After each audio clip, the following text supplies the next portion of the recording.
Hey everybody out there in YouTube land, once again welcome to another episode of Lancing with myself, where we talk about being a freelance game designer and publisher.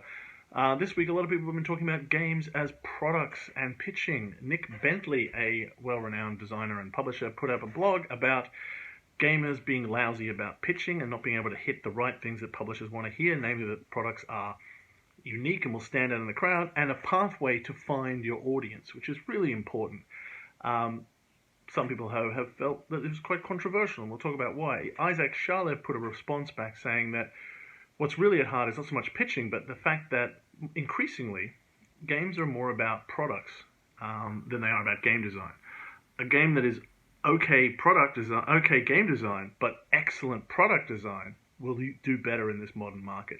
As games have rocketed into the mainstream and gone from the golden age into a silver age, we're more and more becoming like Hollywood and any other kind of mainstream Madison Avenue kind of thing, where what people want are things that appeal to them as a product first and a game second. And that's why we're seeing an increase in games that are 3D, games that are full of stuff. They're full of just more and more to give you a sense of place. But also we're seeing games that are unusual, that catch the eye because they're about different subjects, that have different kind of elements in them, that use something you've never seen before. So there are all these things that are about making your game a good product. And being able to pitch your game as a product is really important if you're going to take it to a publisher. But there's a larger issue around this as well, and that is about knowing where your audience is and how to get to it.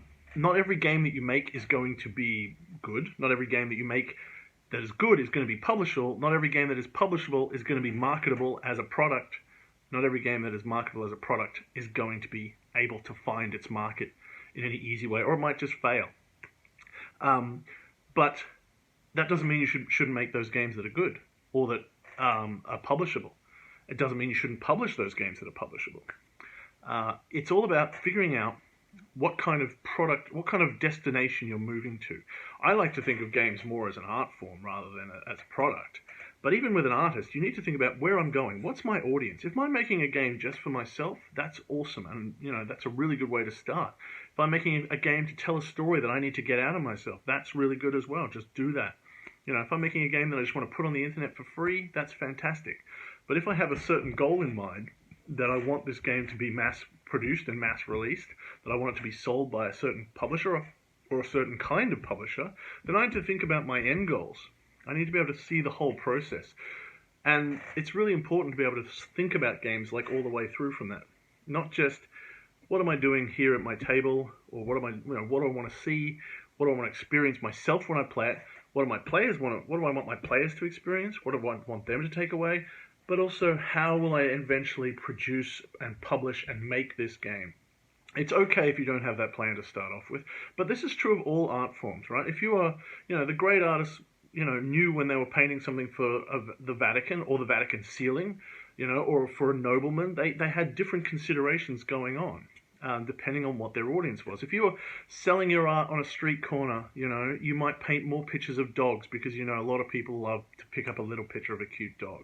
And that's not going to be compromising your art form. It's just thinking about the end product. You're not going to paint something that's enormous and cost $100 if you can only sell it to passerbys for about $20.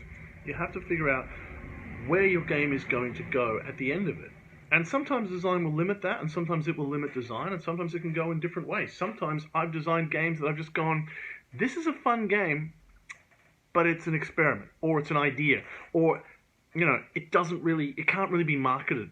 When I designed Elon Musk's iPod submarine, it really just couldn't be marketed because it's just something you can play with a piece of paper and markers, But I put it on a postcard. I gave it away for free.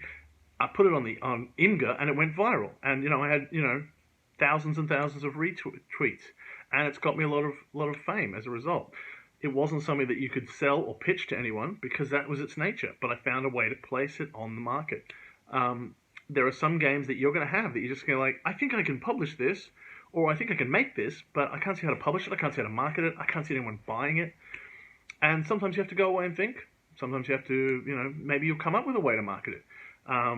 Some games, have been around for years until they figure out exactly how to skin it. There's a game that I can't think of, and I'll put in the credits, that was they had the mechanics for years and years and years, and then finally, after about 20 years, they finally figured out how to skin it so they could sell it. And that's going to come. That's going to happen. So it's all about not trying to tie yourself up in knots with, well, can I sell this or not? Or, do I have to make things that are consumable or, that might compromise my artistic vision? It's just thinking about, where's this going? And this game, one game might go somewhere, one game might be another, one game might be an excellent product, one game is just never going to be a good product, or it's going to go in a different place. It might be a game that's just for one person that sits in a little thing and, it means something to them, and that's okay. So think about where you're going. And if you need help with this, Tin Star Games offers consultation. And when we do the Game Design Masterclass, we always teach you about end products, where you're going, and also working to a brief when you're given something to begin with that a consumer or a product or a person or a company wants. So look up the Game Design Masterclass, which we offer. Talk to Tin Star Games for consulting purposes, and just figure out who your audience is, and don't be afraid to work to an audience. Doesn't mean you're compromising your artistic vision. You're out there being an artist. It means communicating. So figure out, who am I communicating with? What do I want to achieve? Until next time, play games, be good, have fun, pat dogs.